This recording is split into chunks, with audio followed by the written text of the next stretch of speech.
Students, today we will study chapter 7, structural organization in animals. The first topic is animal tissues. So before starting tissues, you must have the idea of cells.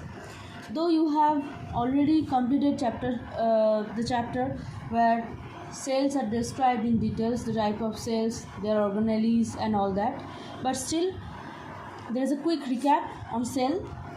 As we all know that cell is the structure and functional unit of life. A cell is a mass of protoplasm surrounded by a plasma membrane.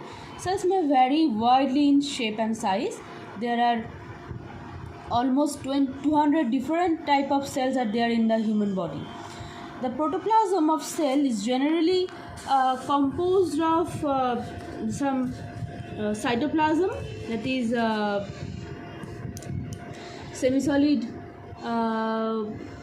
colloidal substance, and there are certain cell organelles and nucleus, prominent nucleus. Cell organelles are like endoplasmic reticulum, mitochondria, Golgi body, centriole, ribosome, lysosome, etc. Each cell organelle performs a specific function in unicellular organisms like amoeba, paramecium and all that, and all the functions are suppose in case of unicellular organisms, all the different type of functions that an organism perform during the first day of its life up to the end, all these functions are performed within a single cell as they are unicellular organism, but the efficiency is very low, not like us. And in case of us, like multicellular organisms, different cell organelles perform different type of functions. So now tissues, a group of cells similar in form, structure and embryonic origin, which coordinate to perform a specific function along with their intercellular material, is called a simple tissue, while a group of cells different in their structure and function but coordinating to perform a specific function is called a compound tissue. So the difference between simple and compound tissue is that both of them are in both of the tissues they perform similar functions. Okay, all the cells together perform a general function, but in case of simple tissues their origin is same, they are structurally similar, and their functioning is also same.